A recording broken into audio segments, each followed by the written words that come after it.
এটা হচ্ছে মানে ঘটনাটা যখন আমাদের ফার্স্টে ধানমন্ডি থানাকে জানানো হয়, এখানে ধানমন্ডি থানাকে জানানো হয় যে এখানে কিছু আহ, লোক হচ্ছে অস্ত্রধারী, তারা হচ্ছে আমাদের এখানে এই যে আলী হোসেন বালিকা উচ্চ বিদ্যালয় আর west Dhanmondi Yusuf high school, এটা শঙ্করে পড়েছে আর কি, দুইটা স্কুল একই কম্পাউন্ডে।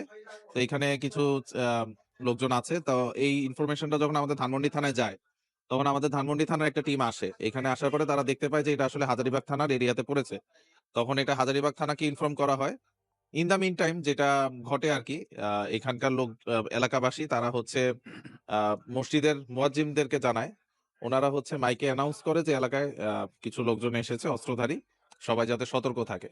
তো এই বিষয়টা যখন আমরাও আসি, ঘটনাস্থলে আসি, এসে হচ্ছে আমরা এখানকার স্থানীয় যারা ছিল তাদের সাথে যখন কথা বলে আমরা জানতে পারি যে 2 দিন আগে এখানে যারা মালিক আছেন তাদের একটা মিটিং এ, বাড়ির মালিকরা মিটিং এ একটা সিদ্ধান্ত হয় যে এখানে যদি এরকম কিশোর গ্যাং বা কোনো ধরনের ডাকাতির কোনো ঘটনা বা এরকম কোনো কিছু যদি তারা টের পায়, তাহলে হচ্ছে সবাই মিলে তারা প্রতিহত করবে এবং তারা হচ্ছে মসজিদে এটা অ্যানাউন্স করবে।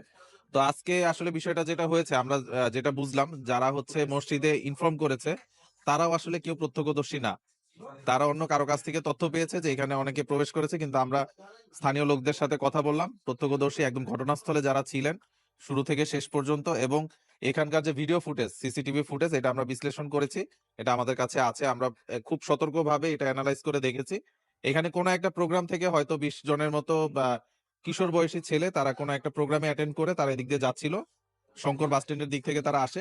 এইখানে তারা কিছু সময়ের জন্য অবস্থান করে এখান থেকে তারা আবার চলে যায়। এখানে তাদের হাতে কোনো ধরনের দেশীয় অস্ত্র আমরা দেখি নাই, বা তাদের মধ্যে কোনো ইল ইন্টেনশন বা অন্য কোনো মোটিভ আমরা ভিডিও ফুটেজে এটা আমাদের কাছে স্পষ্ট হয়নি। ধন্যবাদ।